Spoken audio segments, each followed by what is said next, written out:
Decelerating. Export and import prices continue to fall today, and I think at the end of the day, what we're realizing is it's much harder to make inflation reaccelerate than it is to stop it from decelerating than to reaccelerate it. And in fact, what we're finding is all of this money being printed just isn't turning into inflation yet.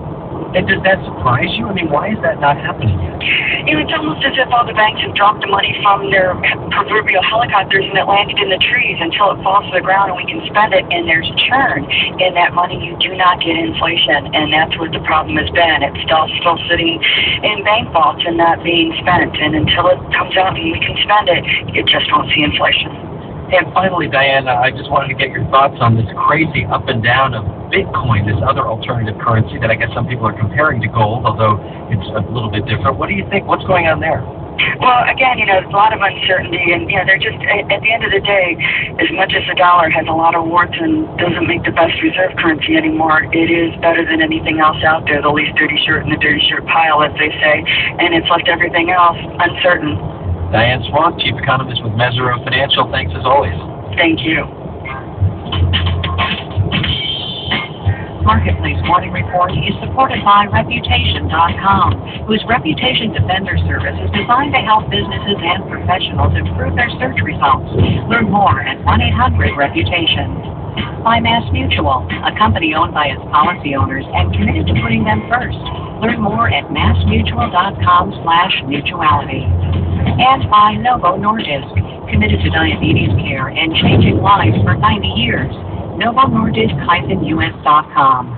The pharmaceutical company Biogen Idec just had its new multiple sclerosis drug Tecfidera approved by U.S. regulators. The challenge now is to make the money it spent to develop the drug back before generics swoop in to compete. The company's CEO, George Skangos, joins me now to discuss. Good morning.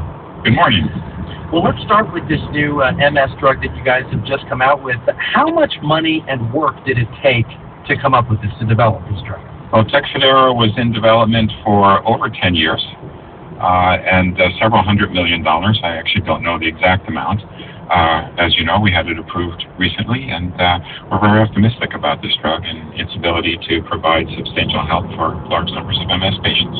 And when you're developing a drug like this, do you put all of your eggs in that basket, or do you have multiple drugs that you're spending hundreds of millions of dollars on over the course of 10 years? We have multiple drugs simultaneously because the chances of any one drug being successful are very small. So Tecfidera had very good results in 2 phase 3 trials. We have 2 other drugs for hemophilia. We have yet a 4th drug, a new drug for, again, for MS. It's unusual to have 4 successes like that in a row. It's a risky business, so we've done well recently. Now, the price you guys have set for Tecfidera is about $55,000 a year per patient, and I wonder how you arrive at that cost. Yeah, look, when we